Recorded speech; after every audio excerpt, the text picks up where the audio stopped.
A very warm welcome to our show जीवन direction. मैं हूं इस प्रोग्राम की होस्ट।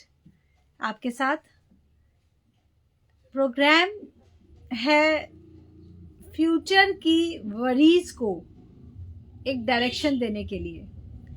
अपने जीवन को हम अपनी लाइफ को शेप अप करने की कोशिश करते हैं हमेशा ही, लेकिन जो रिजल्ट्स हम चाहते हैं अक्सर हमें वैसे रिजल्ट्स नहीं मिलते या उसके साथ साइड इफ़ेक्ट्स आते हैं। जैसे हमने कोशिश की कि बच्चों के लिए हम एक अच्छा फ्यूचर बना पाएँ, लेकिन बड़े होते होते हमें रियलाइज़ हुआ कि हमारे बच्चे अब हमसे बात भी नहीं करना चाहते या शरीर में धीरे धीरे बीमारियां डेवलप हो गई। ये सभी हैं रिजेक्शंस इन लाइफ जो धीरे से क्रीप इन कर जाते हैं लाइफ में और हमारे एंजॉयमेंट को, हमारी हैप्पीनेस को ख़त्म करने लगते हैं।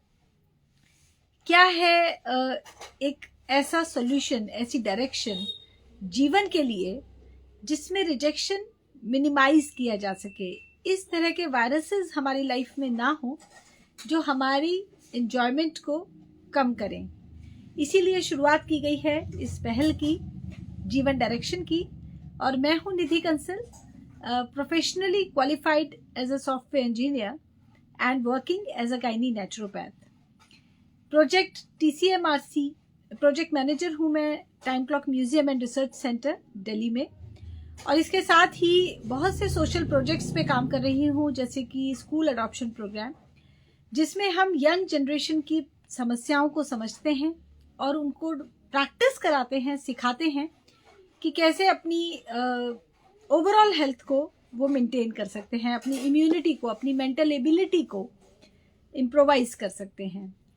तो आज से हम एक प्रोजेक्ट को शुरुआत कर रहे हैं, project WFEP, worry future enjoy present. यानी कि आप फ्यूचर की चिंता तो कर रहे हैं, लेकिन साथ ही साथ आप प्रेजेंट को भी एंजॉय कर पाएं। अपने आप में ये एक बहुत ही अनूठी पहल है, इसीलिए हमें गाइडेंस की ज़रूरत पड़ेगी। हमारे साथ एज एन एक्सपर्ट इस प्रोजेक्ट में एज अ लीडर रहेंगे प्रोफेसर अश्विनी जी अग्रवाल। प्रोफेसर अश्विनी जी अग्रवाल जो कि एक एम्बेडेड टेक्नोलॉजी के जाने माने एक्सपर्ट हैं, लेकिन आज हम उन्हें फ्यूचर मेकर के रूप में जानते हैं, क्योंकि नेक्स्ट जनरेशन का फ्यूचर बनवाना हो या अपना फ्यूचर बेहतर करना हो, किंग ऑफ रेमेडीज के रूप में उन्हें जाना जाता है। खास तौर से एस्ट्रोलॉजर्स के बीच में ये बात बहुत प्रमुखता से कही जाती है कि ये प्लैनेट्स चेंज करवा देते हैं। कौन सी टेक्नोलॉजी ऐसी उनके पास है जिसकी वजह से वो फ्यूचर मेकर के नाम से जाने जाते हैं, किंग ऑफ रेमेडीज उन्हें कहा जाता है। और प्रोफेसर अश्विनी जी अग्रवाल ही हमारे लीडर हैं इस प्रोजेक्ट में, वरी फ्यूचर एंजॉय प्रेजेंट, जिसमें हम बात करेंगे उन टॉपिक्स पे जो एक्चुअली हमें चिंता देते हैं, लगातार मन में खटकते रहते हैं, जिनका कोई सॉल्यूशन हमें नहीं मिलता, जिनका हम एक सॉल्यूशन करने जाते हैं तो 4 नई प्रॉब्लम्स अपने सामने खड़ी पाते हैं और हम समझते हैं कि लाइफ का मतलब सिर्फ सफरिंग रह गया है। तो आइए आज कनेक्ट करने की कोशिश करते हैं प्रोफेसर अश्विनी जी अग्रवाल से, जो कि हमारे एक्सपर्ट हैं हमारे इस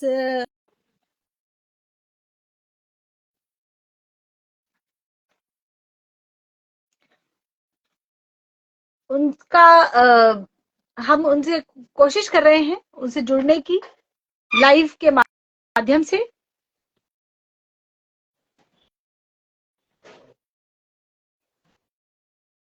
पर मुझे ऐसा लग रहा है कि कोई अड़चन आ रही है, हम उनसे जुड़ नहीं पा रहे हैं।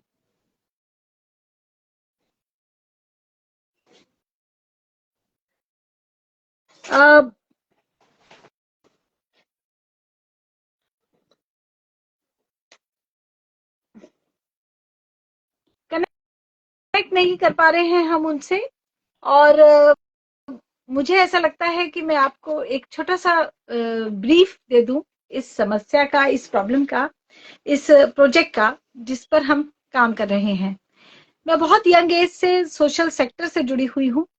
कुछ ऑर्गेनाइजेशंस में, जैसे better life training institute Roorkee, जिसको रन किया जा रहा था आईआईटी रुड़की के प्रोफेसर के द्वारा ही। प्रणाम अश्विनी जी। अश्विनी जी, आपका बहुत बहुत स्वागत है हमारे इस प्रोग्राम में, और खास तौर से आज हमारा बहुत स्पेशल एक डिस्कशन आपके साथ होना है, क्योंकि प्रोजेक्ट WFEP की शुरुआत आज से हो रही है। Worry future, enjoy present. आपकी लीडरशिप के बिना इस तरह के प्रोजेक्ट संभव नहीं है। जीवन की डायरेक्शन जो आज हम सभी ढूंढ रहे हैं, लेकिन शायद हमें एक फुल फ्लेज सॉल्यूशन नहीं मिल पा रहा है अपनी लाइफ के लिए। तो अश्विनी जी, मैं आपको प्रणाम करती हूँ और आपका सबसे पहले धन्यवाद देना चाहती हूँ कि आप हमारे साथ आज जुड़े, अपना कीमती समय आप हमें दे रहे हैं हमारे व्यूअर्स के लिए।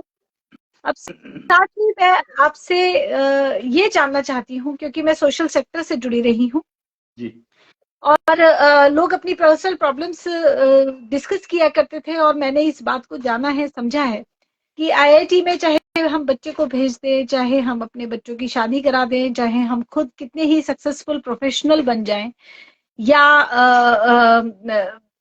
हम कुछ भी एक गोल को अटेन कर लें, किसी भी तरह के गोल को, लेकिन हैप्पीनेस या एंजॉयमेंट इन लाइफ, ये ऐसे कॉन्सेप्ट्स हैं जो ऐसा लगता है कि अभी भी हमारी मुट्ठी से बाहर है। जी। इसका कारण क्या है? नानक दुखिया सब संसार, गुरु नानक जी ने भी इस बात को ऑब्जर्व करके ये लाइंस कही हैं कि सारा संसार दुखी है। जी। दुख का कारण क्या है? ये अपने आप में एक बहुत बड़ा प्रश्न है। लेकिन सबसे पहले मैं आपसे ये जानना चाहती हूँ, क्योंकि ये बात बहुत कॉमनली मैंने सुनी है कि बच्चा जब पैदा होता है तो अपने साथ अपने जाने का समय भी लिखवा कर लाता है। हमारी एक टीचर हमें कहा करती थी कि मिलना तो एक संजोग है, लेकिन बिछड़ना शाश्वत सत्य है। यानी कि जिस समय हमने जन्म लिया, हमारी मृत्यु का समय भी उस समय कभी निर्धारित हो गया, या किसी भी नए रिलेशन ने जन्म लिया, या किसी भी एंटिटी ने अगर जन्म लिया है, तो उसका एंड होना निश्चित है। जी। तो क्या ये बात सच है? क्या आपको भी ऐसा लगता है क्या कि बच्चा जब जन्म ले रहा है, पैदा हो रहा है, तो अपने साथ लिखवा कर ला रहा है अपने जाने का समय? ये तो ऑब्वियस है मेरे ख्याल से, इसमें कोई आर्गुमेंट या कोई संभावना है ही नहीं, क्योंकि जाना निश्चित है, ये बात तो सब जानते हैं।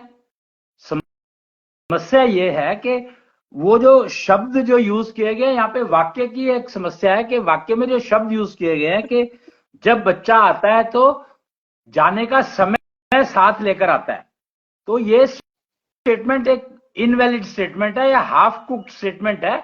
होता यह है कि एक्चुअल स्टेटमेंट ये थी कि बच्चा जब आता है तो वो अपना रिटर्न टिकट साथ में लेके जाता है। तो दोनों में फर्क समझ रहे हैं आप? कि एक तो यह है कि बच्चा अपनी रिटर्न टिकट साथ में लेकर आ रहा है, और एक है कि जाने का समय साथ में लेकर आ रहा है। तो दोनों स्टेटमेंट में बहुत फर्क है। अगर हम कहते हैं कि वो रिटर्न टिकट लेकर आता है, तो रिटर्न टिकट के ऊपर क्या लिखा हुआ है ये समझना पड़ेगा। और अगर जाने का समय लेकर आता है, तो समय को क्या, किस परिभाषा, समय की परिभाषा क्या की गई है ये समझना पड़ेगा। और फिर मृत्यु को काल कहा गया है, मृत्यु को काल कहा गया है, और काल को समय भी कहा गया है। तो हमें काल को समझना है या समय को समझना है, ये समझना पड़ेगा। तो मेरे ख्याल से अगर हम बेस्ट ये है कि अगर रिटर्न टिकट लेकर आता है को वाले वाक्य को मान लें, तो जिंदगी काफी आसान हो सकती है। जी। आप ये कहना चाहते हैं कि अगर किसी भी घर में बच्चे का जन्म हुआ है, तो वो साथ में इस बात को भी समझें कि उसका रिटर्न टिकट भी साथ आया है, लेकिन उस रिटर्न टिकट पे डेट नहीं लिखी है। करेक्ट। तो डेट से कोई कनेक्शन नहीं है, क्योंकि डेट तो is man made, it is not natural. Okay. You understand? जी। लेकिन अश्विनी जी, आमतौर पे हम एक बहुत साधारण सा नोशन है कि भविष्य की चिंता क्यों ही करनी, आज को एंजॉय करो, आज में जियो।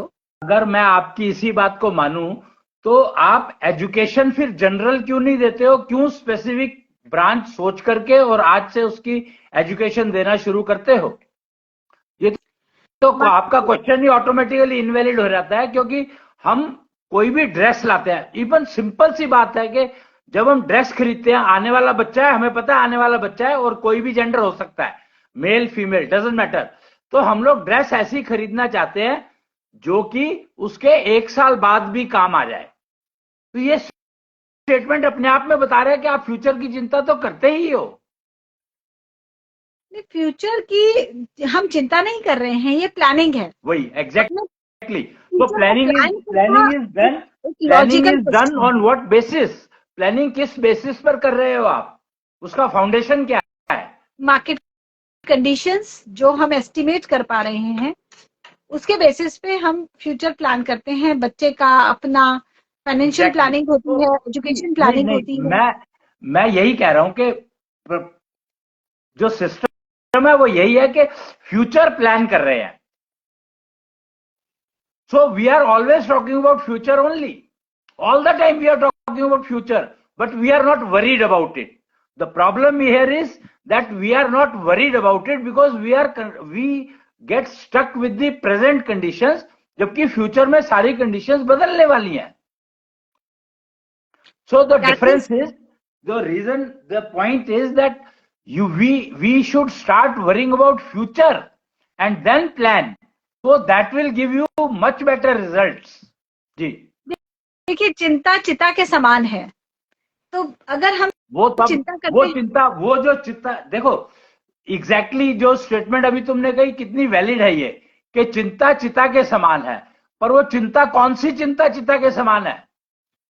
फ्यूचर तो प्लान ही कर रहे हो तुम, तो उसमें चिंता तो होनी नहीं चाहिए, क्योंकि फ्यूचर तो तुम्हारे हाथ में है, तुम प्लान कर रहे हो उसको।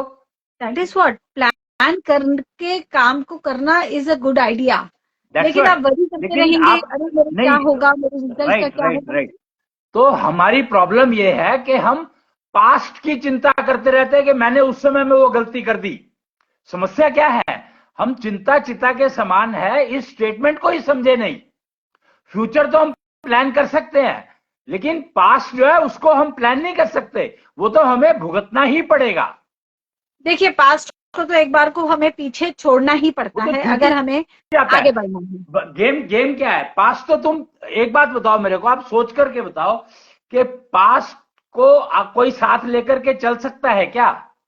संभव ही नहीं है, क्योंकि वो तो इवेंट हो चुका, जो इवेंट हो गया लाइफ में हमने कर दिया, वो इवेंट तो हो चुका, उसको तो हम कुछ कर नहीं सकते। हम तो फ्यूचर ही प्लान कर सकते हैं। Exactly. Future the project which we have started is WFEP, यानी worry about future so that you can make your present enjoyable. That is the project, कि अगर हम फ्यूचर की चिंता बजाय पास्ट की चिंता करने के, कि हमने वो गलती कर दी थी और वो पता है हमें, क्योंकि हमें वो पास्ट हम हमेशा लेकर ही चलते हैं साथ में। प्रॉब्लम ये है कि पास्ट तुम भूल नहीं सकते, छूट नहीं सकता पास्ट। हाँ जी। तो जब पास्ट छूट ही नहीं सकता तो उसको छोड़ने की कोशिश क्यों करते हो? फ्यूचर प्लानिंग में पास्ट को आप कंसीडर करके चलो, तो आप बहुत सुखी रहोगे। एक बच्चा है जिसके 12th में मार्क्स अच्छे नहीं आए हैं, तो हम अब वो सपोज इंजीनियरिंग के कॉम्पिटिशन्स दे रहा है, तो बच्चा डिमोरलाइज हो गया है कि अरे मेरे तो मार्क्स अच्छे नहीं आए, मैं एग्जाम में लिख नहीं पाता। एग्जैक्टली यही मैं कह रहा हूं कि अगर वो पीछे के उसको चिंता पीछे की करता रहेगा कि मेरे पीछे नंबर अच्छे नहीं आए, तो फिर वो आगे बढ़ ही नहीं सकता। अगर उसको आगे बढ़ना है तो उसको सोचना है फ्यूचर में मुझे ये करना है। So the best part is that rather than competing with others, we should learn to compete with self. Only then we can improve our present, we can make the present enjoyable. अगर हमें अपना present enjoyable बनाना है तो हमें compete with self का वो system adopt करना पड़ेगा, ना कि compete with others का। और फिर देखो आप कि, और ये तभी संभव है जब आप फ्यूचर की चिंता करोगे कि आप कंपीट विद सेल्फ का मतलब क्या हुआ कि आप रोज उत्तरोत्तर रोज की रोज अपने आप को इंप्रूव करते जा रहे हो, और वो तो वैसे भी कर ही रहे हो क्योंकि एक्सपीरियंस तो तुम्हारा रोज का बढ़ ही रहा है, वो थोड़ी छूट सकता है, एक्सपीरियंस तो रोज का बढ़ ही रहा है। तो वो एक्सपीरियंस बढ़ाने का क्या फायदा जो आपको आपकी एंजॉयमेंट को खा जाए या आपको पेन दे या आपकी लाइफ में फेलियर इंट्रोड्यूस करे, उस एक्सपीरियंस का फायदा क्या है? पर हम ये समझ ही नहीं पाते।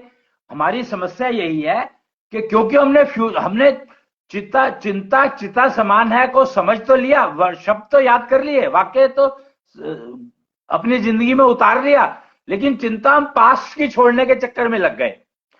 बजाय पास्ट की चिंता छोड़ने के अगर हम फ्यूचर की चिंता करनी शुरू कर दें तो हमारा प्रेजेंट डेफिनेटली एंजॉयबल हो जाएगा, क्योंकि उसमें दूसरा कोई है ही नहीं इन्वॉल्व। अपने फ्यूचर में मैं खुद इन्वॉल्व हूं, और मैं अगर रोज अपने आप को इंप्रूव करता जाता हूं, लिव 16 लुक 16, तो वो फ्यूचर आपका वही रहेगा जो आप चाहते हो डिफाइन करना।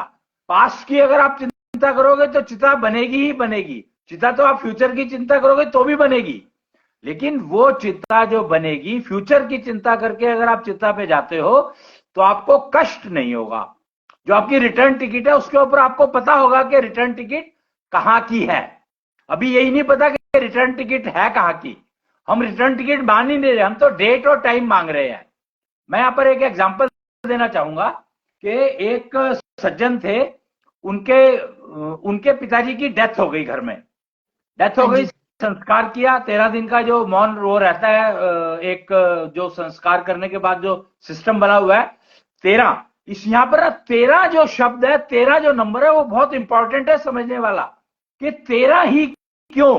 वो कहते हैं ना, बाबा नानक जी जब वो गए घर पे, वो बांट रहे थे, अनाज बांट रहे थे, उनके पिताजी ने उनको काम दिया, दुकान पर लगा दिया, और वो अनाज देने लगे, तो 13 13 13 13 करते हुए उन्होंने सारे पूरे अनाज खाली कर दिया, बांट दिया, सारा का सारा फ्री में बांट दिया। जब घर गए तो घर में उनको बहुत डांट पड़ी कि तूने ये क्या किया। कहते जी मैंने क्या किया? कहते तूने सारा अनाज फ्री में बांट दिया। मैंने कहा मैंने तो ऐसा कुछ नहीं किया। तो वो कहते अच्छा चल देख के आते हैं। वो देखते तो अनाज पूरा का पूरा भरा पड़ा था। तभी तो नानक जी को तब शुरू से ही गुरु मान लिया गया। उसका कारण यही था कि 13 13 13 13 13 13 जो नंबर है वो इतना इंपॉर्टेंट है लाइफ के अंदर कि आप सोच नहीं सकते। जिस इंसान की जिंदगी में 13 की समझ नहीं है तो वो इंसान स्टेगनेटेड वाटर की तरह से हो जाता है, यानी वो पानी सड़ जाता है और वही कैंसर बनता है। आपके शरीर में अगर कहीं पर पानी सड़ने लगे तो वो कैंसर का रूप ले लेता है। मैं समझ नहीं पा रही हूँ कि आप 13 की कह रहे हैं कि 13 बहुत इंपॉर्टेंट है। हाँ। I mean, इसका क्या मतलब हुआ, इसकी क्या रेलेवेंस जो है कम से कम 13 दिन की करनी चाहिए। पिछला छोड़ने के लिए 13 दिन आप विचार करो कि 13 दिन में मैंने मेरे से ये काम हो गए जो मुझे करने चाहिए थे या नीच करने चाहिए थे, उनका परिणाम मुझे क्या मिलने वाला है, उस परिणाम को मैं कैसे ठीक कर सकता हूं। भविष्य की चिंता ये है, और 14 पिछले दिन से उस पर काम शुरू कर दो। तो नहीं, 13 जो आज आपने कोई ऐसा काम किया जो आपको नहीं करना चाहिए था मान लो, तो उसको 13 दिन तक उस पर टाइम लगाओ कि इसका परिणाम जो मुझे मिलेगा उसको मैं कैसे ठीक करूं, और वो सिस्टम पता करो, और वो सिस्टम पता करके अडॉप्ट कर लो उसको, तो आपकी जिंदगी बढ़िया चल जाएगी। और ये 13 मिनट, 13 घंटे, 13 दिन, 13 हफ्ते, 13 महीने, कुछ भी लग सकते हैं। 13 शब्द जो नंबर है वो 13 है इंपॉर्टेंट। भविष्य की चिंता का मतलब 13 से कनेक्टेड है डायरेक्टली, क्योंकि 14 से नई शुरुआत हो जाती है। तो हमारे जो ये सनातन प्रक्रिया में कहा जाता है कि 13 दिन में नई योनि मिल जाती है शरीर को, लेकिन कंडीशन है उसमें कि आपका जो 5 तत्वों का जो उधार है वो आपने कितनी जल्दी चुका दिया। वो उधार चुकाने में अगर आपको टाइम ज्यादा लगा तो वो 13 दिन, 13 घंटे, 13 महीने, 13 साल कुछ भी हो सकता है। और अर्लीस्ट जो वो मिल जाती है योनि, नई योनि मिल जाती है, वो 13 मिनट में मिल सकती है। जो योगी होते हैं, जो कर्म योगी होते हैं, जो उस अवस्था को प्राप्त कर लेते हैं, तो उनको नया शरीर 13 मिनट या 13 सेकंड में भी मिल जाता है। मतलब जो मैं आपकी बात से समझ पा रही हूँ, जी, आपका कहना ये है कि अगर हम 13 दिन का या 13 नंबर की जो सिग्निफिकेंस है वो नहीं समझते, तो हमारे जीवन में एक स्टैग्नेशन, एक रुकावट आने लगती है। करेक्ट। वही रुकावट है जो बताती है कि तुम चिंता जो कर रहे हो पास्ट की कर रहे हो, तो वो आपको चिता पर ले जाती है, कष्ट युक्त चिता पर ले जाती है। मतलब चिता पर तो जाते ही हो आप, लेकिन कष्टों के साथ भरे हुए होते हो। आपकी लाइफ में फेलियर इंट्रोड्यूस होनी शुरू हो जाती है। फ्रीडम फ्रॉम फेलियर चाहिए तो आपको 13 का नंबर को समझना होगा और उसका उपयोग हर समय करना होगा। यही है भविष्य की चिंता। जी, 13 का उपयोग समझना होगा। ओके, जब हम 13 का उपयोग समझने की कोशिश करते हैं, तो एक बात जो मुझे आपकी समझ आ रही है वो ये कि 13 दिन में मैंने जो मिस्टेक्स की है मैं उसको करेक्ट करूं। नहीं, आज जैसे मेरे से कोई गलती हो गई, ओके, गलती हुई या अच्छा काम हुआ, दोनों की बात है ये। यहां पर देखो क्या कहते हैं कि रिजल्ट आने में टाइम लगता है हर चीज का, जी, है ना। हाँ तो जी, रिजल्ट आने में जब टाइम लगता है, किसी किसी चीज का रिजल्ट तो 13 सेकंड में आ जाता है, किसी हाँ चीज जी, का 13 मिनट में आता है, किसी चीज का 13 घंटे में, किसी चीज का 13 दिनों में, और 13 महीनों में या 13 साल में। ऐसा चलता है system. With in 13 days you will get the result, with in 13। जैसे नहीं होनी जो नॉर्मली है डेथ के साथ कनेक्ट किया जाता है, क्योंकि वो जो शुरू किया था पहला स्टेटमेंट यही था कि बच्चा जब पैदा होता है तो वो रिटर्न टिकट लेकर आता है। जी, तो वो 13 से, अगर 13 के हिसाब से अगर अपनी लाइफ को चलाए, उसके पेरेंट्स, जैसे वो डिलीवर हुआ तो 1.25 महीना का, आपको 1.25 महीने का आपने तो सुना होगा, 40 डेज, वो 40 40 डेज कह दिया गया है, पर 1.25 महीना है तो 40 डेज। पर सवा की बात को समझो, सवा क्या है। सवा क्या है? हाँ, तो 1.25, सवा इज 13, 10 के ऊपर 3, वो एक्चुअली सवा कह देते हैं उसको, वो 1/3 होता है। 1.25 है सवा। हाँ, वो सवा 1.25 नहीं होता है, वो वही मैं कह रहा हूँ कि सवा जिसको कह देते हैं ना, वो एक्चुअली 1.25 महीना जैसे है तो 40 दिन हुआ ना, हाँ तो जी, महीना तो 30 दिन का होता है, जी, तो 1/3 हुआ। तो सवा का मतलब एक्चुअली 1/3 गिना जाता है।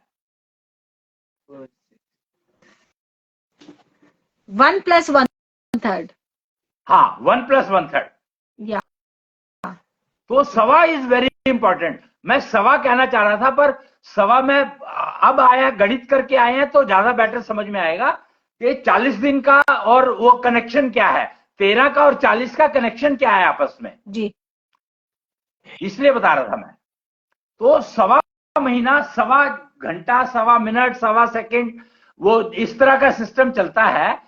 और वो इसको अगर हम समझ लें तो यही है भविष्य की चिंता, कि मुझे पता है कि 13 दिन के अंदर अंदर मुझे नई योनि मिल जाएगी, तो मैंने ऐसे कर्म करूं कि विद इन 13 डेज, या 13 डेज की बजाय 13 घंटे में ही मुझे नई योनि मिल जाए, या मुझे 13 मिनट में ही मिल जाए, या मुझे 13 सेकंड में ही मिल जाए। समझे कि नहीं? हम जी, बात कर रहे थे worry future enjoy present, exactly. पहली बात। तो जब हम वरी फ्यूचर करते हैं तो फ्यूचर वरी का यही काम है कि अगर मैंने चाहता हूं कि मेरी मृत्यु कष्ट मुक्त हो, जो रिटर्न टिकट है, मेरे को स्टेशन तक जाने में दिक्कत नहीं होनी चाहिए, और लेकिन मैं जब जिस गाड़ी में बैठूं मुझे कंफर्ट मिलनी चाहिए, लेकिन फुल अश्विनी कंफर्ट जी, होनी चाहिए, लग्जूरियस होनी चाहिए। अपनी मृत्यु के बारे में तो कौन ही सोच रहा है, हम लोग ये सोच जरूरत ही रहे नहीं है हैं। ना। हम मृत्यु देखो, again we should not talk about मृत्यु at all, we should talk about return ticket. उसके ऊपर क्या लिखा है? द गेम इज कि रिटर्न टिकट की अगर बात करेंगे तो उसके ऊपर बहुत कुछ लिखा हुआ मिल जाएगा आपको। अगर आप मृत्यु की बात करेंगे तो फिर आपको कुछ समझ में आने वाला नहीं है। हम चीजें समझने की कोशिश कर रहे हैं, तो समझने की कोशिश में अगर हमें पता है कि उसमें रिटर्न टिकट में क्या क्या इंफॉर्मेशन लिखी होती है, वो अगर हम समझ लें तो मेरे ख्याल से जिंदगी बहुत आसान हो जाएगी। जी ओके।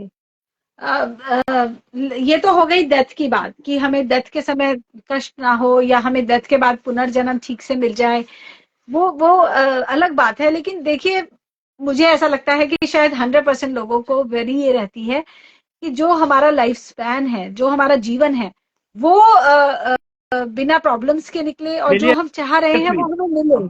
हम जो ये प्रोजेक्ट WFEP जो शुरू किया गया है, हाँ जी। वो शुरू इसीलिए किया गया कि we should live failure free life. जी। जो हमारा जो मेन एम है, हम चाहते हैं कि मानव जन्म से फेलियर निकल जाए किसी तरह से। तो उसके लिए ही मैं ये सारा जो सिस्टम बता रहा हूं, ये सारा उसी पर बनकर जो रिटर्न टिकट में लिखा क्या होता है वो हमें समझना पड़ेगा। अगर हम रिटर्न टिकट पर क्या क्या लिखा हुआ है, क्या इंफॉर्मेशन दी हुई है, अगर हमें यह पता लग जाता है तो आई कैन गारंटी के you can eliminate all failures from your life, provided you understand what is written in your return ticket. That is the key. क्योंकि तुम अपनी रिटर्न टिकट साथ में लेके आए और उसको पढ़ नहीं सकते हो तो उसका फायदा क्या हुआ? और लेकर तो आए हो, नेचर ने दिया आपको उसको वो रिटर्न टिकट। तो लेकिन रिटर्न टिकट में जी आम नोशन ये है कि जब मरेंगे तब मरेंगे, लेकिन अभी तो हाँ, अपना जीवन तो जी ले ठीक से, हमें जीवन बीमारियां तो ना आए, जीवन हमें को जीवन में फेलियर सक्सेस चाहते हो तो कि मिले नहीं अपने चाहते हो? करियर में। हाँ जी। देखो, रूल एक ही है कि क्या आप जीवन में फेलियर चाहते हो कि नहीं चाहते हो? हाँ जी। क्या? फेलियर तो कोई नहीं चाहता, करेक्ट। लेकिन तो उसके फेलियर लिए नहीं प्लानिंग चाहते, करनी अगर आप पड़ती फेलियर नहीं चाहते तो आपको एग्जाम की तैयारी करनी पड़ेगी कि नहीं करनी पड़ेगी? है। हाँ, नेचुरली कुछ प्रिपरेशन तो करनी पड़ती है। तो प्रिपरेशन के लिए किताबें चाहिए कि नहीं चाहिए?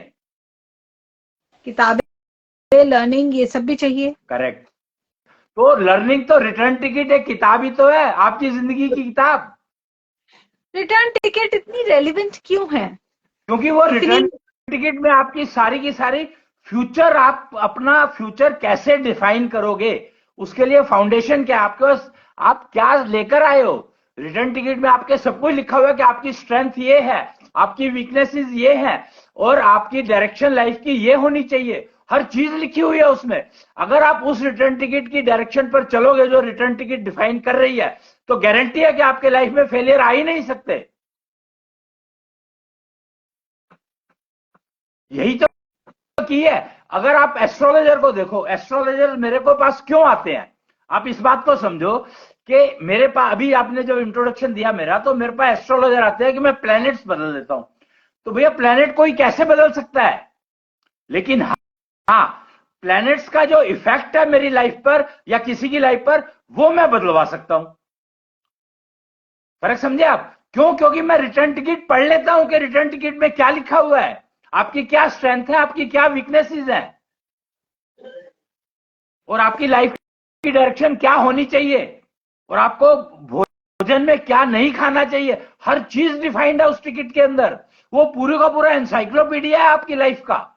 आपका कैरियर, आपकी मैरिड लाइफ, आपका बाल्यकाल, आपका संभाल काल, हर चीज वेरी वेल डिफाइंड है।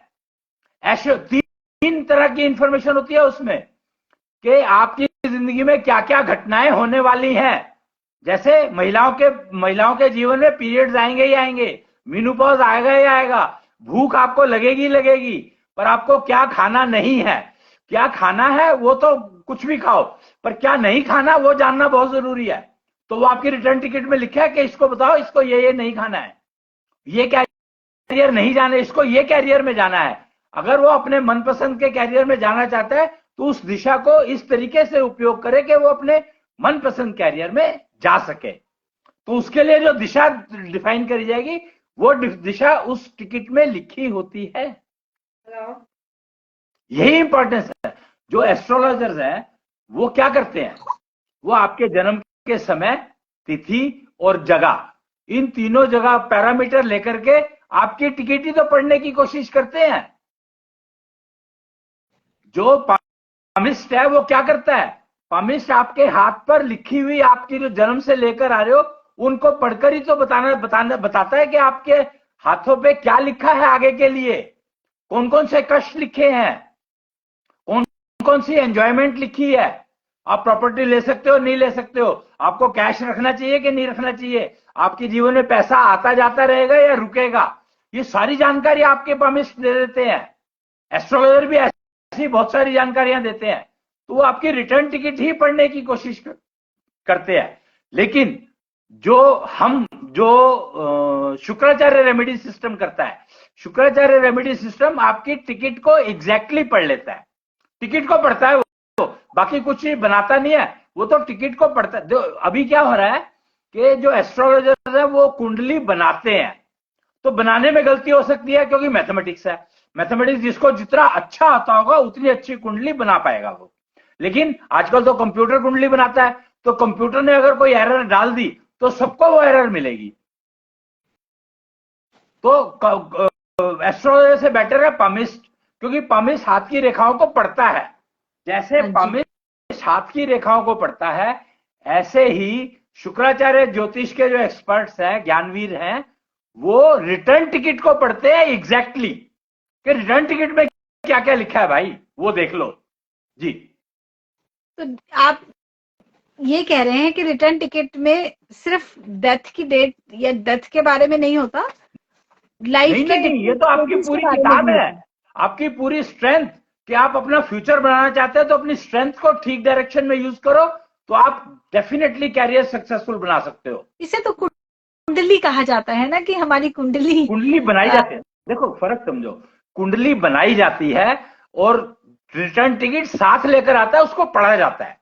जैसे पाम की हाथों की रेखाएं पढ़ते हैं, फर्क सिर्फ क्या है कि जो रिटर्न टिकट है ना उसका मैटर चेंज नहीं होता है कभी, जबकि पामिस्ट की रेखाएं चेंज होती रहती हैं, बदलती रहती हैं। पर रिटर्न टिकट हम खुद तो पढ़ नहीं सकते, किसी और से ही हमें पढ़ने को कहना पड़ेगा। तो कुंडली भी तो आप किसी और से पढ़ाते हो, तो अब जो बनाकर दे वो तो आप तो बनवाते भी हो दूसरों से, रिटर्न टिकट कम से कम आप अपनी तो लेकर आए हो। पर अब एक्सपर्ट के ऊपर है, उसने क्या का क्या पढ़ा दिया। मान लीजिए अब मेरी चिट्ठी आई है और मैं अनपढ़ हूँ, तो मैंने इसका मतलब तो आप ये कह रहे हो कि स्कूल सिस्टम, इसका मतलब आप ये कह रहे हो कि स्कूल सिस्टम होना ही नहीं चाहिए क्योंकि पता नहीं टीचर ने क्या पढ़ा दिया। हाँ, लेकिन हम भी एजुकेटेड होते हैं तो हम देखते हैं ना कि टीचर सही पढ़ा रही है कि नहीं पढ़ा रही है। तो एग्जैक्टली, तो यू गेट एजुकेटेड, उसमें क्या प्रॉब्लम है। शुक्राचार्य ज्योतिष कोई भी सीख सकता है, ये तो ओपन है, बस तपस्या ज्यादा है। पामिस्ट बनने में तपस्या बहुत कम है, एस्ट्रोलॉजर बनने में तो बहुत ही कम है, 3 महीने 4 महीने की पढ़ाई में बन जाते हैं एस्ट्रोलॉजर, शुरू तो कर ही देते हैं। पामिस्ट बनने में हो सकता है 6 महीने लगते हो, रिटर्न टिकट पढ़ने में हो सकता है 10 साल लगते हो। हर एक कोर्स की एक अपनी अपनी ड्यूरेशन रहती है। ओके, तो आप ये कह रहे हैं कि शुक्राचार्य ज्योतिष में हम रिटर्न टिकट को पढ़ पाते हैं और उस रिटर्न टिकट में शुक्राचार्य ज्योतिष एग्जैक्टली रिटर्न टिकट को ही पढ़ता है, क्योंकि वो अपने आप से कुछ नहीं बनाता है, वो सिर्फ रिटर्न टिकट को पढ़ता है। वो और रिटर्न टिकट आपकी लिखी कहां होती है। अब मैं एक यहां पर आपको बहुत इंटरेस्टिंग इंफॉर्मेशन देना चाहूंगा कि रिटर्न टिकट की बात तो कर रहा हूं मैं, पर ये रिटर्न टिकट लिखी कहां पर होती है। कहां पर? ये लिखी होती है आपकी हार्ट बीट में। ओके, समझे कि नहीं। तो जो वैद्य होते थे पहले, डॉक्टर्स होते थे, हकीम होते थे, यूनानी के, आयुर्वेद के या नाड़ी ज्ञान, तो वो नब्ज पढ़ करके आपकी वो वात पित्त कफ प्रकृति देखते थे जी। तो वो रिटर्न टिकट में से ही पढ़ रहे थे।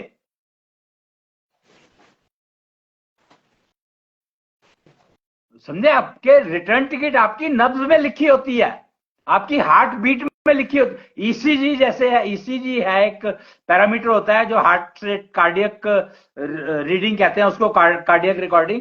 तो उसमें हम 3 चीजें पढ़ पाते हैं, वात पित्त कफ जी। तो इसलिए वो सिस्टम तो चल रहा है, वो सारा का सारा पता है सबको। ऐसे ही उस रिटर्न टिकट को पूरा पढ़ लेना शुक्राचार्य ज्योतिष है। लेकिन अश्विनी जी, आपकी रिटर्न टिकट के जो आप थ्योरी दे रहे हैं, शुक्राचार्य ज्योतिष में एक रिटर्न टिकट होता है जो लाइफ, जो हमारी पूरी नहीं लाइफ नहीं के नहीं, बारे में सॉरी, जानकारी देते मैं हैं। थ्योरी नहीं दे रहा हूं, मैं थ्योरी नहीं दे रहा हूं। मैं तो सिर्फ बता रहा हूं कि ये स्टेटमेंट मार्केट में आपको सुनने को मिल जाएगी कि जब बच्चा पैदा होता है तो अपना रिटर्न टिकट लेकर आता है साथ में। तो ये हाँ मेरी जी। दी हुई थ्योरी नहीं है। मैं मैं सिर्फ थ्योरी जो दे रहा हूं वो थ्योरी क्या दे रहा हूं, मैं फैक्ट बता रहा हूं कि दी रिटर्न टिकट इज रीडेबल, ये पढ़ी जा सकती है। और शुक्राचार्य ज्योतिष के एक्सपर्ट कहलाते हैं वो लोग जो इस रिटर्न टिकट को पढ़ लेते हैं। मेरा कहने का मतलब सिर्फ इतना है। लेकिन क्या साथ में, जैसे आपने 13 नंबर की आप इम्पोर्टेंस कुछ बता रहे थे, 1.25 महीने का कुछ आप अपना गणित समझा रहे थे, जी मैं इसको डेथ से तो रिलेट कर सकती हूँ, क्योंकि हमारे हिंदू रिलीजन में 13वीं का कुछ कॉन्सेप्ट होता है। लेकिन इसके अलावा हमारी डे टू डे लाइफ में 13 का रेलिवेंस मैं एक अभी साल, अरे आपको, आपने सुना नहीं कि जो हिंदी महीने अगर चलते हैं तो उसमें 13वां महीना आ जाता है। हाँ, वो तो तो 13वां महीना को, और 13वां महीने को बहुत इंपॉर्टेंट माना जाता है, मड मास जिसको कहते हैं। हाँ, मलमास क्यों? उसे कहते हैं, अधिक मास। क्यों? हाँ क्योंकि वो जी। 13वां है। 13वें की इंपॉर्टेंस तो हर समय गाई गई है, हर जगह बताई गई है, हर चीज में आपको मिल जाएगी। 13 40 दिन सवा का, आप सवा का कॉन्सेप्ट को समझो ना। यहाँ पर अब सवा और 13 को एक ही मान लो तो आपकी जिंदगी बहुत आसान हो जाएगी 13 समझने की। इम्पोर्टेंट है, मुझे इस पे डाउट नहीं जी है। 7 की अपनी रेलेवेंस है, 4 की अपनी है, 13 की अपनी है, ओके। लेकिन डे टू डे लाइफ में जो हमारी स्टूडेंट कम्युनिटी है, हमारे वर्किंग प्रोफेशनल्स हैं, हमारी हाउसवाइफ्स जी, हैं, ये 13 का क्या मतलब समझे, इससे इसे अपनी लाइफ में कैसे यूज मैं करें, हमें बता हमें क्या रहा मतलब, हूँ ना, 13 मैं इम्पोर्टेंट बता है तो तो रहा हम हूँ क्या करें कि इसका। उसके लिए सबसे पहले आपको the first and foremost is कि आपको अपनी रिटर्न टिकट पता होनी चाहिए। क्यों? तभी तो आप उसका 13 का यूज करोगे, नहीं तो यूज होगा ही नहीं। 13 का अगर यूज करना सीखना है आपको तो आपको आपकी रिटर्न टिकट पता होनी चाहिए। ये फंडामेंटल है, ये प्री रिक्विजिट है। रिटर्न टिकट पता करने से हमारी लाइफ में क्या फर्क आएगा? आप अपना फ्यूचर अपने हिसाब से बना सकते हो, जो आप चाहते हो वो प्राप्त कर सकते हो। वो प्रोसीजर आपको एग्जैक्टली वही अडॉप्ट करना पड़ेगा जो शुक्राचार्य ज्योतिष का एक्सपर्ट बताएगा आपको। प्रोसीजर एग्जैक्टली, क्योंकि भाई सीधी सी बात है, अगर आप फर्स्ट ईयर का एग्जाम अगर पास करना है और आप पढ़ाई अगर थर्ड ईयर की करोगे तो फर्स्ट ईयर में पास होने वाले नहीं हो।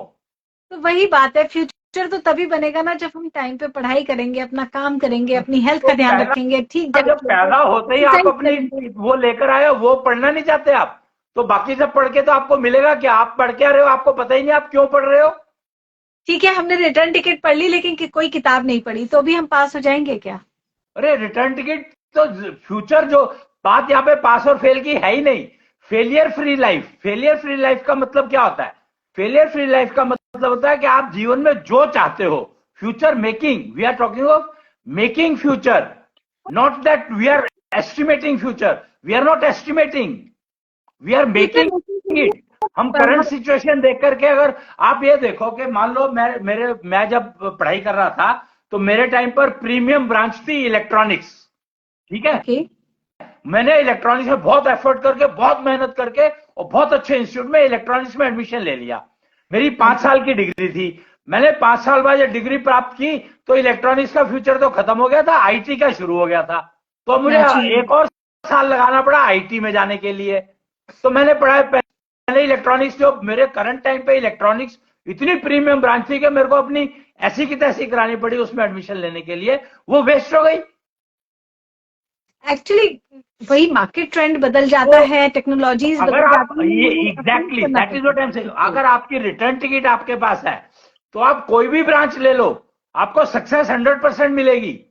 आप कोई भी ब्रांच ले लो। ऐसा कैसे हो जाएगा? यही अब होता कोटक है, का मैं रिटर्न कैमरा टिकट का लेके मतलब ही मार्केट यही में है। बैठ जाऊं? रिटर्न टिकट देखो, आप बस बात को समझो। रिटर्न टिकट का मतलब ही यही है कि आपको सक्सेस एश्योर्ड है अगर आप अपनी रिटर्न टिकट को फॉलो करते हो तो। यही फर्क है। दो जो एस्ट्रोलॉजर मेरे पास आते हैं, संपर्क करते हैं मेरे को, तो वो किस लिए करते हैं? सिर्फ एक ही कारण है उसका, कि उनकी एस्ट्रोलॉजी कुछ कह रही है पर वो चाहते हैं कि इसको, मेरे को ये नहीं चाहिए, मुझे इसमें चेंज चाहिए। ओके। वो बदलना चाहते हैं उसको। तो बदलने के लिए फिर उनको एक ही चीज है जो बदल सकती है, वो है कि उनकी रिटर्न टिकट क्या कह रही है और वो क्या करना चाहते हैं और वो क्या कर रहे हैं। तो जो कर रहे हैं उसमें क्या मॉडिफिकेशन करें कि जो करना चाहते हैं वो मिल जाए उनको। ये बात तो आपकी ठीक है कि if you keep doing what you are doing then you will keep getting what you are getting. आप अगर एग्जैक्टली। जो कर रहे हैं वही करते रहेंगे तो आपको वही मिलेगा जो मिल रहा है। तो आपको कुछ ना कुछ अपने पाथ में चेंज करना होता है अगर आपको रिजल्ट्स में चेंज चाहिए। एग्जैक्टली। तो वो पाथ बट जो है, अगर आप अपनी रिटर्न टिकट के हिसाब से चूज करेंगे तो आपको सक्सेस एश्योर्ड है। मतलब failure free life I am talking. Project WFEP का मतलब ही है कि I am talking about failure free life. If you want failures in life, you continue. I don't care. I mean, no one can care. No one can help. But तो if क्या you आप want failure free life, then you should follow your return ticket. तो क्या आप इसका कोई real life example बता सकते हैं कि मान लीजिए किसी भी एज ग्रुप में कोई 30 इयर्स का कोई प्रोफेशनल है, सैकड़ों, उसकी पढ़ाई मैं पूरी हो सैकड़ों चुकी है। हजारों एग्जाम्पल बता सकता हूँ। एक एक, एक आए मेरे पास, एक लड़की थी, करीब शायद 10th क्लास में होगी उस समय में।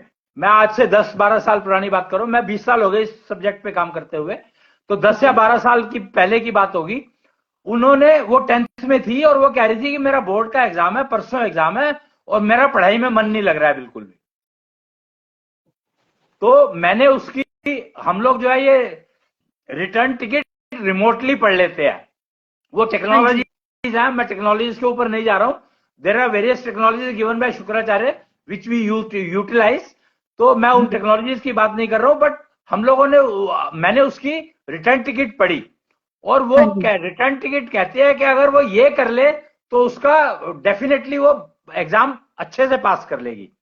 तो मैंने उसको कहा भैया तू, उसका कोई फ्रेंड था, उसके साथ उसका लास्ट वीक झगड़ा हो गया था, पिछले हफ्ते कोई किसी बात पे आर्ग्यूमेंट हो गई तो झगड़ा हो गया। तो मैंने उसको कहा उसके साथ बैठ करके आधा घंटा तुम गप मारो, चाय Y P low. And she was very happy. वो एग्जाम के बाद जब उसने मुझे कॉल किया, कहता है सर एग्जाम बहुत बढ़िया हो गया, क्योंकि उसको आता सब कुछ था, बट एग्जाम के टाइम पे वो स्ट्रेस में थी इतनी, अपने मित्र के साथ, अपने फ्रेंड के साथ उसका झगड़ा हुआ, उसके कारण वो स्ट्रेस थी, तो she was not feeling confident enough that she will be able to write. ऐसे ही एक ज्योतिषी की बात बताता हूं मैं आपको। एक ज्योतिषी थे, जबलपुर से आए मेरे पास। हाँ जी। उनका फोन आया कि जी मैं आपसे मिलना चाहता हूं। मैंने जी ठीक है, आ जाइए आप। तो वो, ये बात कोई 5-6-7 साल पुरानी बात बता रहा हूं मैं ये भी। तो उन्होंने, वो एक अच्छे ज्योतिषी माने जाते हैं अपने ज्योतिष वर्ल्ड में, उनका एक नाम है। तो उन्होंने कहा कि सर मुझे ना बृहस्पति गुरु ने कई बार कहा है, वो 2-3-4 उन्होंने कुछ काम करवाए होंगे, वो हो नहीं रहे होंगे, फेल हो गए होंगे, और उसमें बृहस्पति गुरु की कुछ तो थी, कोई तो वो योग वो या कुछ तो होगा जो इसमें चेंज करना चाहते थे वो। तो उन्होंने कहा कि उसके पास क्यों नहीं जाता है। वो जब मुझे हाँ जी। बृहस्पति गुरु का मैसेज आया, अब देखो मैं इस बात को वेरीफाई नहीं कर सकता क्योंकि मुझे नहीं पता बृहस्पति गुरु क्या, कौन है, क्या करते हैं। मैं तो शुक्राचार्य ज्योतिष जानता हूं, और शुक्राचार्य को, बृहस्पति गुरु भी शुक्राचार्य को आचार्य मानते थे, ये बात जानता हूं मैं, क्योंकि उन्होंने अपने पुत्र को शुक्राचार्य के पास पढ़ने के लिए भेजा था, हाँ जी। इसलिए मैं शुक्राचार्य को जानता हूं। तो शुक्राचार्य के दिए हुए गणित को, शुक्राचार्य को तो जानना संभव ही नहीं है, वो तो महाविष्णु का एक रूप है, शुक्र के मालिक हैं वो। शुक्र जो, जिसकी वजह से पूरा संसार एग्जिस्ट करता है, शुक्र के कारण ही सारा संसार एग्जिस्ट करता है।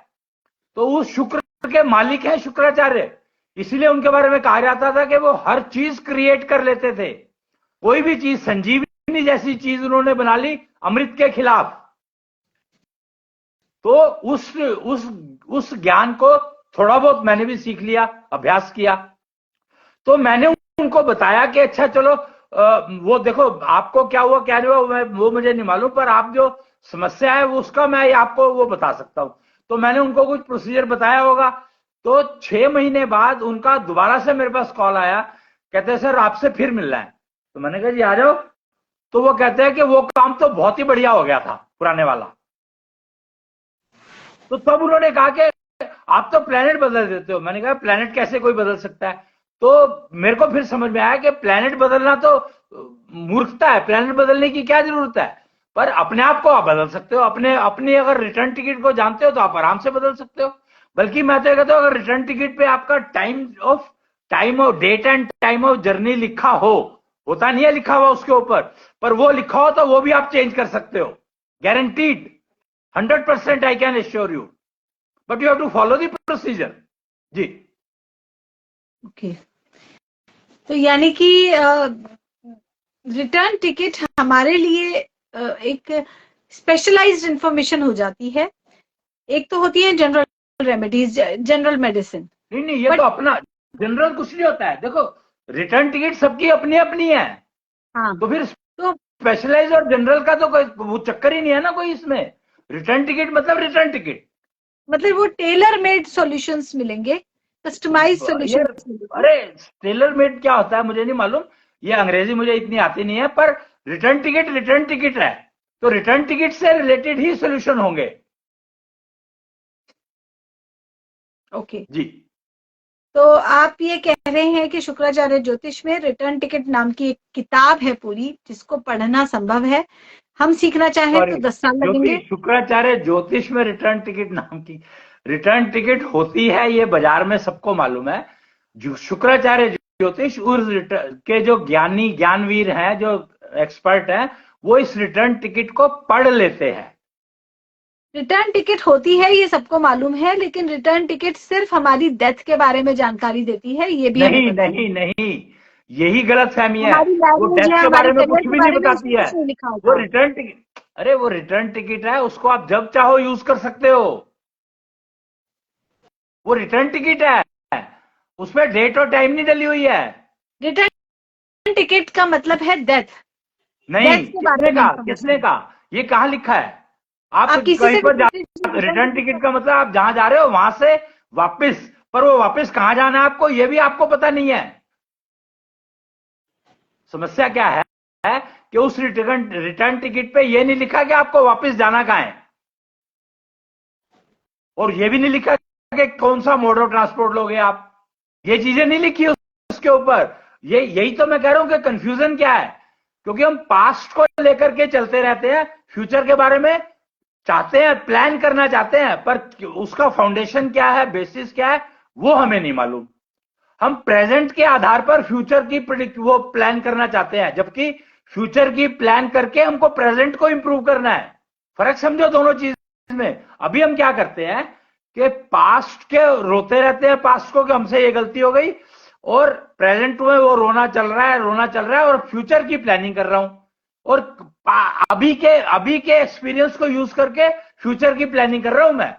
तो मेरे को फ्यूचर मेरे को मिलेगा कैसे? फ्यूचर में कुछ मिलेगा ही नहीं, क्योंकि वो फ्यूचर जिसकी आप प्लानिंग प्रेजेंट के आधार पर कर रहे हो, प्रेजेंट तो चला गया। जो प्रेजेंट चला गया तो आपका फ्यूचर तो बना ही नहीं, ना बनेगा। और वही हो रहा है आज की तारीख में, कि हम फ्यूचर जो बनाने की कोशिश कर रहे हैं, प्लान कर रहे हैं, वो आज के आधार पर कर रहे हैं। भाई मैंने सोचा कि चलो मेरी 5,000 रुपए सैलरी है, तो मैंने 5,000 रुपए के हिसाब से अपना पूरा महीना प्लान कर लिया। ठीक है, ठीक है, और सारे खर्चे मुझे पता है, सब कुछ पता है, सारे खर्चे करने के बाद 500 रुपए मेरे पास बच जाते हैं। बच ये जाता है। बहुत बढ़िया प्लान है। और पता लगा कि बीमार हो गया कोई मेरा घर का मेंबर, और उसमें 5,000 रुपए लग गए, एब्सोल्युटली, तो मेरा फ्यूचर का प्लान कहां गया? यही गड़बड़ यही तो हो रहा है सारी, है। यहीं पे प्रॉब्लम है कि हम लोग प्रेजेंट के आधार पर फ्यूचर प्लान कर रहे हैं, जबकि फ्यूचर को प्लान करके फिर प्रेजेंट को एंजॉय कर सकते हो आप। ये फर्क को लेकिन समझो। फ्यूचर, और फ्यूचर फ्यूचर प्लान आप अपनी रिटर्न टिकट के हिसाब से ही कर सकते हो, और कोई तरीका है ही नहीं।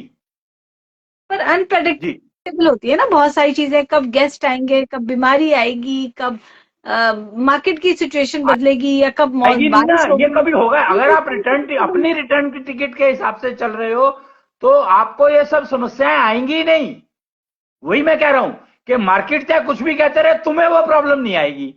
अगर तुम अपनी रिटर्न के अगर मैं अपनी रिटर्न टिकट के हिसाब से चल रहा हूं, तो मुझे वो प्रॉब्लम नहीं आएगी। ओके, वो पर्सन जो 5,000 रुपए कमा रहा था, जिसने अपना बजट बनाया और 500 रुपए उसके एंड में बच जाते हैं, उसे अपनी रिटर्न टिकट के बारे में पता था, तो क्या उसे पता होगा कि इस महीने मुझे बीमारी आएगी और मेरे 500 रुपए डॉक्टर में भी लग जाएंगे? वो 100% उसको बीमारी आएगी नहीं। अगर उसको अपनी रिटर्न टिकट फॉलो कर रहा है वो, तो उसको बीमारी आएगी नहीं। हो सकता है उसके घर में गेस्ट आ जाए, बात हो घर सकता की है उसके बच्चों की नहीं हो रही स्कूल है, से फीस मिल बात जाए। इंडिविजुअल की हो रही है। देखिए हम परिवार में रह रहे हैं तो तो हमारे परिवार आसपास की के सिचुएशन का सारे इम्पैक्ट हम पे परिवार पड़ता के है। सदस्यों की रिटर्न टिकट पता होनी चाहिए। लेकिन सेम पे मार्केट को तो हम आप अच्छा एक बात बताओ मेरे को, आप जब आप टीम बनाते हो कोई प्रोजेक्ट एग्जीक्यूट करने के लिए, तो क्या आप लूप होल लेकर के चलते हो कि यार 4 मेंबर तो काम ही नहीं करेंगे? नहीं, ऐसा तो नहीं, लेकिन हाँ हम मान के तो चलते हैं कि एक आध मेंबर कभी कभी छुट्टी भी लेगा, ये तो खाली कंसीडरेशन हमें छुट्टी, करना पड़ता है। खाली छुट्टी, खाली छुट्टी, खाली छुट्टी। बस आप पता है क्या प्लान करके, आपका जो प्रोजेक्ट की कॉस्ट 100 रुपए होती है, उसको जब आप प्रोजेक्ट रिपोर्ट के रूप में कन्वर्ट करते हो तो उसकी प्रोजेक्ट 1 लाख कॉस्ट हो जाती है उसकी, क्योंकि उसमें 99,900 rupees are kept for emergencies, contingencies. Contingency. तो कंटीजेंसी का जो चैप्टर है वो जीरो हो सकता है अगर आप रिटर्न टिकट लेकर के आधार पर अपने जीवन को निर्धारित करेंगे, तो आपकी कंटीजेंसी जो है वो जीरो हो सकती है। मेरा कहने का मतलब सिर्फ यह, we are talking of failure free life, we are trying to eliminate failures from the life. I am not eliminating बीमारियां, I am not eliminating anything else. I am just talking about removing failures from your life. Okay, जी, तो इन failures को हटाने के लिए अपने return ticket के बारे में पढ़ लेना कि रिटर्न टिकट जो हम लाए बहुत थे जरूरी अपने है, साथ वो क्या बहुत लिख कर बहुत लाए जरूरी है। थे इसमें। जी जी और जी। पूरी फैमिली का अगर पता होगा तो जो नॉर्मली लोग कहते हैं कि हम बच्चों की वजह से चिंतित हैं, हम अपने माता पिता की वजह से चिंतित हैं, वो बीमार हैं, बच्चों का करियर नहीं बन रहा है, इस तरह की प्रॉब्लम्स जो हम आमतौर पे फेस कर रहे हैं, या शादियां नहीं हो रही हैं, टिक नहीं रही हैं, डिवोर्स हो रहे हैं, अब तो एलिमनी की प्रॉब्लम बहुत बड़ी प्रॉब्लम है सोसाइटी में। होगी, तो क्योंकि फ्यूचर प्लान किया था, वही मैंने वही कहा ना कि हमने फ्यूचर प्लान शादी का तो कर लिया पर कंटिजेंसी उसमें अकाउंट फॉर नहीं करी। और जो वही कंटिन्यूटी। एल्यूमिनी का प्रॉब्लम इसीलिए आ रहा है ना, क्योंकि दहेज में डावरी अगर तुम लो और एल्यूमिनी का प्लान कर लो उसके अंदर, तो फिर देखो तुम्हारे जीवन में प्रॉब्लम कैसे आएगी। जिसने कंटिजेंसी का तो डॉरी नहीं ली, प्लान तुम करोगे ना, करते नहीं हो। एलिमनी एलिमनी अमाउंट तो उसे भी देना पड़ रहा है जिसने डॉरी नहीं ली। तो गलत किया ना, वही तो कह रहा हूं, उसने गलती की ना, उसको डावरी लेनी चाहिए थी, क्योंकि कंटिजेंसी का उसने प्रोजेक्ट शुरू किया और कंटिजेंसी को टेक केयर नहीं किया, तो फेल हो गई ना। अब प्रॉब्लम तो ये फिर ये एक डावरी का डिफरेंट सिस्टम क्यों टॉपिक है। चलाया गया था? दहेज प्रथा दहेज तो प्रथा नहीं है ये यही गलत, यही मिसअंडरस्टैंडिंग है।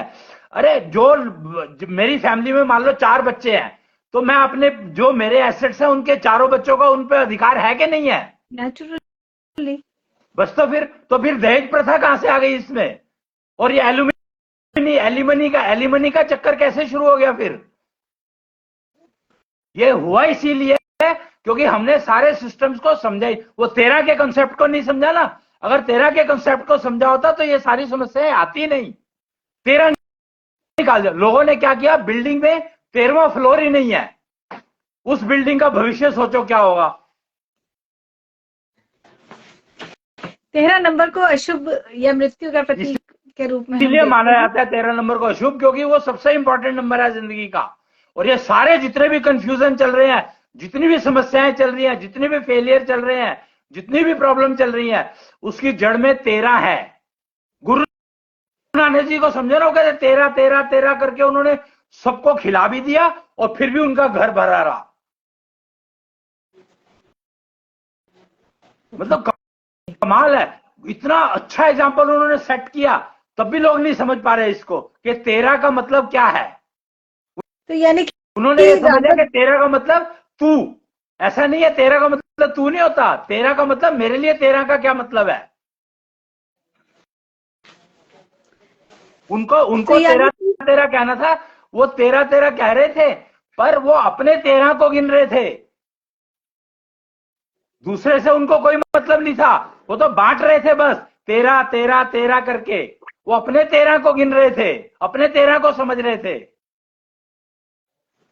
उसी के बाद से तो उनकी दिशा, जीवन की दिशा दिखाई देनी शुरू की, लोगों को उनमें गुरु रूप दिखाई देना शुरू हुआ। जी। यानी कि एक तो अपनी रिटर्न टिकट की इंफॉर्मेशन हमारे पास होनी चाहिए, और रादर देन हम अपनी फ्यूचर को एस्टिमेट करके अगर हम अपने प्रेजेंट को डिफाइन करेंगे प्रेजेंट के नहीं, प्रेजेंट के आधार पे फ्यूचर को प्लान करना मूर्खता है। नेचुरली वो तो हमेशा फेल तकरीबन होता ही है, कंटिजेंसीज करेक्ट, हमेशा आती ही हैं, करेक्ट, अनएक्सपेक्टेड इवेंट्स ऑलवेज अकर। राइट। तो ये तो मुझे पता है, लेकिन आप दूसरा अप्रोच लेने को कह रहे हैं कि पहले फ्यूचर को समझो, फ्यूचर को देखो, हमें फ्यूचर में क्या चाहिए, क्या अटेन करना है, and what return ticket is saying, और उसके बाद प्रेजेंट को प्लान करें। एब्सोल्युटली नहीं, प्रेजेंट को प्लान करने की जरूरत नहीं पड़ेगी आपको। अगर आप फ्यूचर को समझ करके और रिटर्न टिकट को समझ करके चलेंगे तो आपका present will be ever enjoyable. What I am saying is this, that अपना प्रेजेंट, आपको प्रेजेंट की सोचने की जरूरत ही नहीं है। आपका प्रेजेंट हमेशा आपको प्रसन्नता देता रहेगा जब तक आप ये दो चीजों को देख करके चलते रहोगे, कि आपका फ्यूचर और की वो फ्यूचर के बारे में चिंता और रिटर्न टिकट, ये दो चीजें आपको समझनी है। भाई फ्यूचर में मैं चाहता हूं मेरे पास 4 मकान हो, तो अगर आप वो चाहते हैं तो अपनी रिटर्न टिकट को समझ करके और उसका उपयोग शुरू कर दो, तो गारंटी है कि आपके पास 4 मकान हो जाएंगे। लेकिन अगर आपने 4 का 5 करने की सोची तो हो सकता है 2 रह जाए, फिर ये देख लेना आप। ओके जी तो यानी कि लालच में नहीं पड़ना हाँ है, रिटर्न टिकट जो हाँ। बता रहा तो है ये वो। रिटर्न टिकट जो फ्यूचर की प्लान, फ्यूचर की चिंता और रिटर्न टिकट दोनों पुट टुगेदर जब हम चलाते हैं जिंदगी को, तो हमें लालच आएगा नहीं। It is a very simple system of getting rid of greed. जी तो अश्विनी जी, बहुत ही हेल्दी डिस्कशन रहा है आज हमारा, जी और आपका बहुत बहुत धन्यवाद कि आपने हमें हेल्प किया, गाइड किया। ये जो view worry future enjoy present आपका प्रोजेक्ट है, शुक्राचार्य ज्योतिष में जो ये एक अवेलेबल है हमारे पास अब एक सिस्टम जिसके थ्रू हम रिटर्न टिकट को पढ़ सकते हैं और उसके बेसिस पे हम अपने प्रेजेंट को डिफाइन कर सकते हैं। ये अपने करेक्ट। आप में बहुत ही अनूठा। प्रेजेंट को डिफाइन करने की जरूरत नहीं है। देखो, हम्म, प्रेजेंट को एंजॉयबल रहना चाहिए। मैं ये चाहता हूं कि मेरा प्रेजेंट हमेशा हैप्पीनेस से भरा हो, हाँ जी, तो उसके लिए मुझे फ्यूचर की चिंता करनी है और रिटर्न टिकट को यूज करना है। फ्यूचर की चिंता करनी है और रिटर्न टिकट को यूज करना है, तो प्रेजेंट मेरा एंजॉयमेंट से भरा रहेगा। यस। ओके। जी बहुत ही इंटरेस्टिंग सा सब्जेक्ट है आपका। जी धन्यवाद आपका जीवन डायरेक्शन में आने के लिए, इस प्रोजेक्ट के बारे में हमें जानकारी देने के लिए, और रिटर्न टिकट के बारे में एक एक फर्स्ट हैंड इंफॉर्मेशन देने के लिए बहुत जी। बहुत धन्यवाद। बातचीत ऐसे ही चलती रहेगी। प्रणाम। प्रणाम।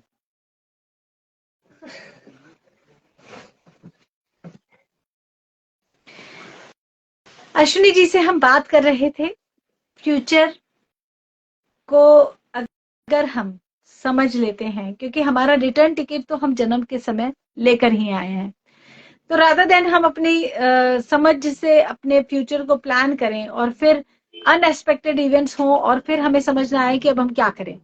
यही तकरीबन सबके साथ होता है कि हमने तो ये सोचा ही नहीं था कि ये हो जाएगा हमारे साथ। किसी की डेथ हो गई या किसी का जन्म हो गया सडनली, या किसी का जन्म नहीं हो रहा है, इनफर्टिलिटी प्रॉब्लम है, या जॉब नहीं लग रही है, या एडमिशन नहीं हो रहा है, या मार्केट सिचुएशंस बदल गई हैं, बिजनेस में अप डाउन चल रहा है, शेयर मार्केट गिर गया है। इस तरह की प्रॉब्लम्स तकरीबन 100% लोग फेस कर रहे हैं आज के इस दौर में। और इन प्रॉब्लम्स का सॉल्यूशन सीधा सा है, अपने रिटर्न टिकट तो हम जन्म के समय लेकर आए ही हैं, सिर्फ उसको रीड करना है, उसमें पढ़ना है उस किताब में कि क्या लिखा है, और उसके बेसिस पे प्रेजेंट को एंजॉयबल बनाना है। किसी भी तरह की प्लानिंग करने की बजाय जो लिखा है उसको समझा जाए और फिर अपने प्रेजेंट को एंजॉयबल बनाया जाए। वरी फ्यूचर एंजॉय प्रेजेंट, बहुत ही प्यारा सा एक प्रोजेक्ट है, बहुत ही इंटरेस्टिंग सा एक टॉपिक है। ऐसा लगता है कि लाइफ को एक नई डायरेक्शन दी जा सकती है। यही है हमारा प्रयास आप सबके साथ। और प्रोफेसर अश्विनी जी अग्रवाल, शुक्राचार्य ज्योतिष के एक्सपर्ट, किंग ऑफ रेमेडीज, जो कि टेक्नोलॉजी किंग के नाम से जाने जाते हैं।